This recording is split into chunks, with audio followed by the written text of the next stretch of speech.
about, oh, I don't have a job, oh, no one is replying. There's this notion where you always think you're gonna finish high school, get to uni, finish uni, and get a job.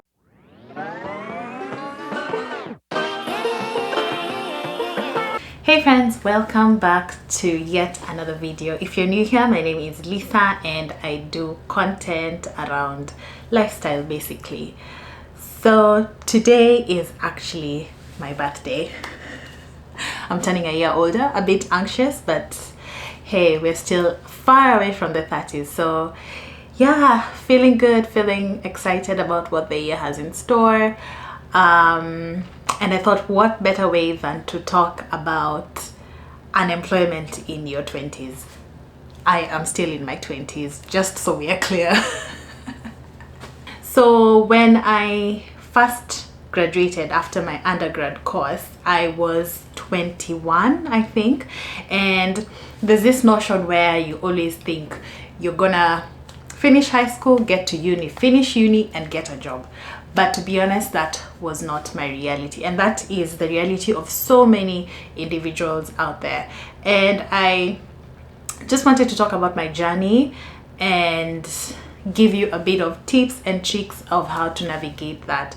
So I was actually unemployed for probably, I'd say a year and a half, if I'm not wrong. And during this time, it was actually really frustrating because there are these people who've promised you, that uncle who's told you they know someone who's gonna connect you to a job and stuff like that. And then you send them your resume or CV and you do not hear from them. So it can be really, really frustrating. And then there's all the pressure. You're like, I want to move from home. I want to do this. Probably you had planned by the time you're 25, you want to get married and stuff like that, and things are not just working out. And I hope this is able to guide you and encourage you even as you continue looking for a job and looking for that thing that will make your heart jump or pump with excitement. So the first one, of course, is develop your skills. I know this is kind of like cliche, especially because I mean, you've just graduated, so you have skills. But then in a world where things are moving so quick, it's important for you to keep on thinking about how can you develop your skills. For me, I remember I graduated, my undergrad is in communication and journalism, and I had to think of ways to reinvent myself. So I knew after a while that I wasn't gonna get a job as a communication professional or as a journalist, because that is what I really wanted at the time, and I had to think of ways to navigate this. So I had to see what is in the market, what are people looking for, and how can I build my skills around that. And so that is actually exactly what I was able to do, and that leads me to my second point, which is look for other types of flexible work arrangements. So during this time when I was just looking at what can I do to make money and also learn new skills, I stumbled upon online jobs. And with this, I had to learn a few skills. So I started by transcribing. I used a site called, I think I used Flex Jobs. I used Transcribe Me, and I used another one I cannot remember, but I'll put it right there when I remember it. So I used these three, and that actually helped me gain transcription skills, which are something I did not even know I could do. And then I also did a bit of online writing, which enabled me, of course, to sharpen my skills in writing and writing for different things. And then I also started my blog. So all this enabled me to kind of like sharpen my skills and then look for flexible work that does not really require me to like go to the office and stuff like that, even though I really wanted like a 9 to 5 or a night shift or something like that. So at least that kind of like kept me grounded, and in as much as I wasn't earning like so much money, I was still able to at least do something that kind of like excited me a bit. Now the third one is volunteer. There are different places you can volunteer. You can volunteer in church, you can volunteer for this NGOs, Red Cross, Save the Children and stuff like that. And this just helps build your CV. So every time you volunteer at a place, especially because you've just graduated, you're trying to get a job, people want you to have experience. Where do you get this experience? And the best place for you to get this experience is through volunteering.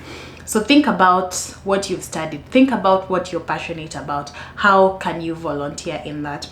I remember one of the things that I was able to do was actually help in church a lot, help around the youth, help around the kids. And this kind of like builds your CV in regards to, you can set or choose like your responsibilities and what align with you, and then help build your CV around that. So that's actually something very helpful and something that you can also do to keep yourself busy, especially because if you're just there thinking about, oh, I don't have a job, oh, no one is replying, you're gonna get really stressed about the job situation and the job market. Now, the fourth one is to spruce up your online presence.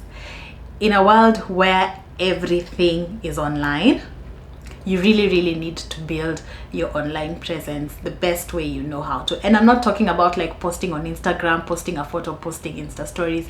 I'm talking about something that I do, shameless plug, which is LinkedIn and LinkedIn revamps. So build your bio in such a way people can actually see that you have value, that you can bring value to them, and then post regularly about what you're passionate about, what you're looking to do and stuff like that.